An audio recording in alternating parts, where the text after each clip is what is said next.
बिहार के पटना जिले पुजारी हुआ करते थे और जहां उनका मंदिर था वो रहा करते थे, जहां पूजा पाठ किया करते थे। वहीं पर कुछ ही दूर पे कोठे हुआ करते थे, जो कि बहुत सारे कोठे हुआ करते थे, लाइन बारी से कोठे हुआ करते थे। और उसमें से एक कोठा ऐसा था जो कि बहुत ही मतलब ऊंचाई पे था, जो लगता था कि हाँ ये सबसे अलग है, जिसमें कि अमीर लोग आया करते थे। और उस कोठे में एक जो कोठे वाली थी उसका नाम तन्नूबाई था।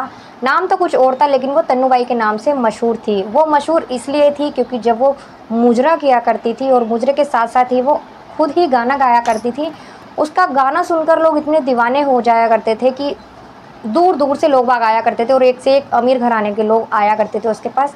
पूरी पूरी रात वो वहाँ रुका करते थे और वो भी रात से मुजरा शुरू करती थी, सुबह तक करती रहती थी, सुबह तक गाने गाया करती थी। और जब उसके गाने में लोग डूबते थे तो पूरी तरह से खो जाया करते थे।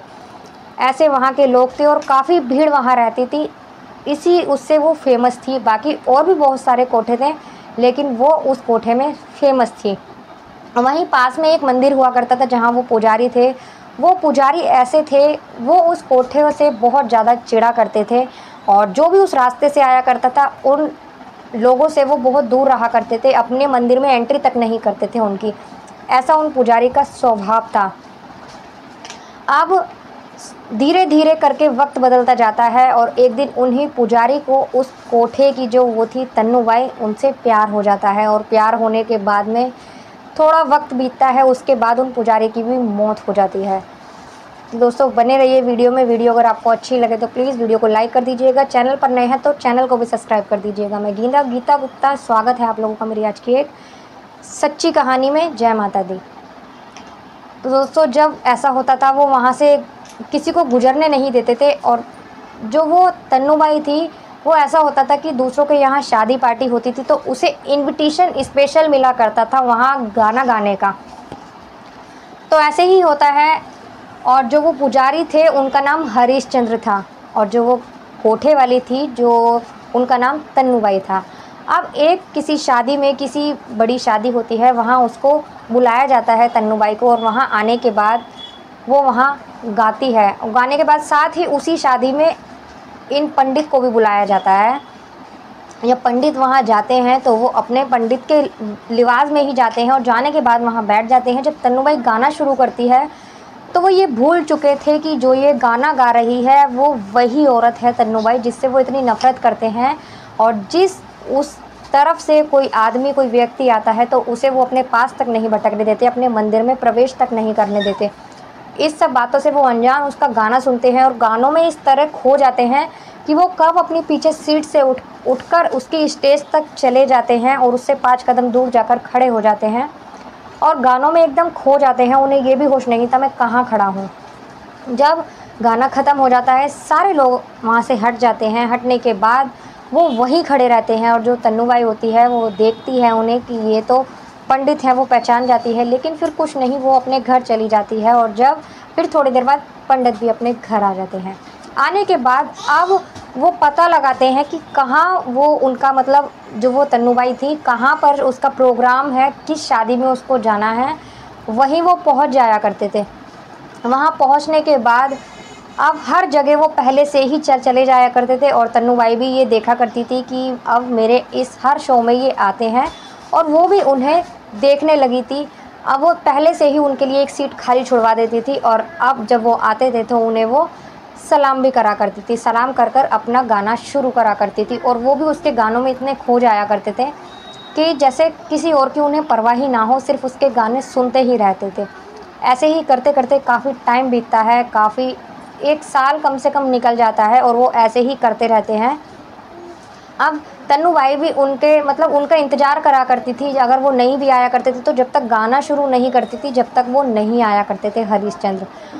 अब एक दिन की बात होती है कि यहाँ वो पटना में जो सबसे अमीर घर था उनके यहाँ कोई फंक्शन था, वहाँ उसको बुलाया जाता है गाना गाने के लिए। अब जब वो वहाँ गाना गाने के लिए जाती है तो पहले ही उसके हाथ में ढेर सारा पैसा दे दिया जाता है उसको गाने के लिए। जब दे दिया जाता है तो वो देखती है कि सारे उसका गाना सुनने के लिए बेताब है। लेकिन वो देखती है कि उस दिन हरिश्चंद्र जो सबसे आगे बैठा करते थे उनकी सीट खाली है। उनकी सीट जब खाली होती है तो उसे बड़ा अजीब लगता है। वो कहती है कि कुछ देर इंतज़ार करो। कुछ देर इंतज़ार करने के बाद भी जब वो नहीं आते, तो वो जो उनके पास ही रहा करता था एक आदमी, वो उसके यही काम करा करता था तन्नू बाई के यहाँ। तो वो उसको बुलाती है और उनसे पूछती है कि अभी तक हरिश्चंद्र क्यों नहीं आए हैं और तुम पता लगाओ। तो वो व्यक्ति बोलता है कि क्या आपको नहीं पता तन्नू बाई कि उनके साथ क्या हुआ है और वो क्यों नहीं आए हैं? पूरे गांव को पता है, क्या तुम्हें नहीं पता? तो वो कहती है कि नहीं, मुझे नहीं पता क्या हुआ है।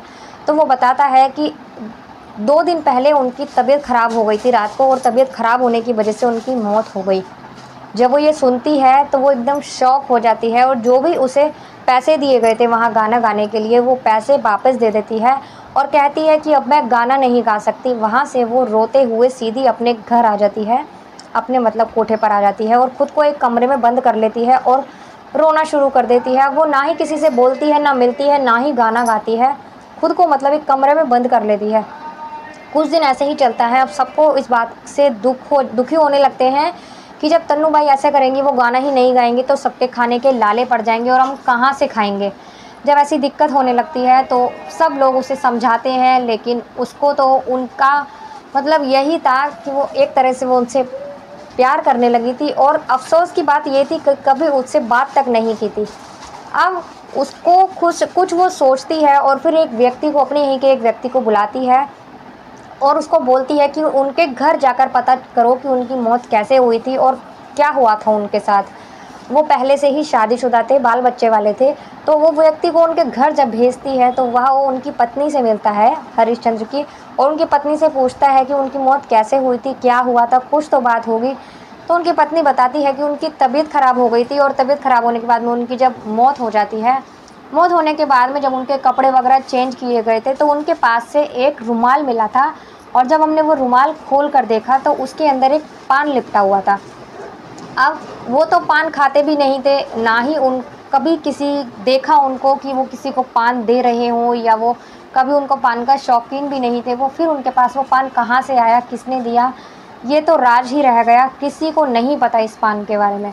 अब जब वो सारी बातें उनकी पत्नी उस व्यक्ति को बोलती है तो वो व्यक्ति सीधा कोठे पर जाता है और वो तन्नू बाई को ये सारी बात बताता है कि उनकी पत्नी ने बताया कि उनकी जेब में से एक पान निकला था, उनके कुर्ते की जेब में से, और वो पान किसका था ये नहीं पता, लेकिन वो पान भी बिल्कुल सूख चुका था और वो उन्होंने बड़े संभाल कर रख रखा था। हमेशा उसे अपने पास रखते थे, मानो उनके पास वो कुर्ते में बड़े ही अच्छे से लिपटा हुआ उनके मिला था।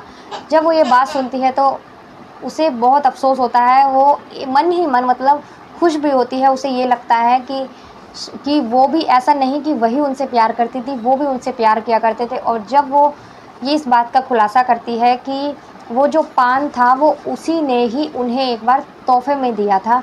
वो पान खाते नहीं थे, फिर भी क्योंकि तन्नू बाई अक्सर ये जो कोठे वाली होती है ये पान खाया करती हैं, ये पान की शौकीन होती हैं, तो वही एक दिन पान उसने हरिश्चंद्र को तोहफे में दिया था। और वही जो पान उनके मरने के बाद उनके रुमाल में निकला था वो वही पान था जो कि उन्होंने बहुत संभाल कर रखा था। उससे ये बात साबित हो जाती है कि वही नहीं उन्हें प्यार करती थी, वो हरिश्चंद्र भी उन्हें प्यार करने लगे थे। और लेकिन कभी उन दोनों के बीच में आपस में कोई बात नहीं हुई, कभी दोनों मिले नहीं, बस वो एक दूसरे से प्यार किया करते थे और एक दूसरे को बस देखा करते थे, एक दूसरे की को याद करते थे, बस एक दूसरे को महसूस करते थे, कभी कोई गलत काम नहीं किया। इस तरह से वो दोनों प्यार करते थे। और उनके फिर कुछ दिन बाद वो दोबारा से अपना काम शुरू करती है। काम शुरू करने के बाद में 50 साल की उनकी उम्र हो जाती है। 50 साल के बाद फिर वो अपनी पूजा पाठ में ध्यान लगा लेती है, संन्यास टाइप का ले लेती है और इस काम से बिल्कुल ही अपना नाम हटा लेती है और पूजा पाठ में मस्त हो जाती है। फिर एक दिन उनकी भी मौत हो जाती है। उनकी मौत होने के बाद भी उसके इस प्यार को याद करा गया। कहते हैं कोठे वाली का कोई नाम तक नहीं लेता, कोठे वाली को कोई याद नहीं करता, लेकिन वो एक ऐसी थी कि उसने किसी व्यक्ति से प्यार भी किया था और उनका प्यार इतना पवित्र था कि उनको इस प्यार को यादगार बनाया गया, लोग बाग याद किया करते थे। ये घटना 100 साल पहले की है, 1920 की है। तो ये कहानी बताइएगा ज़रूर कमेंट कर। मिलते हैं अगली किसी वीडियो में एक नई कहानी के साथ। तब तक के लिए नमस्कार।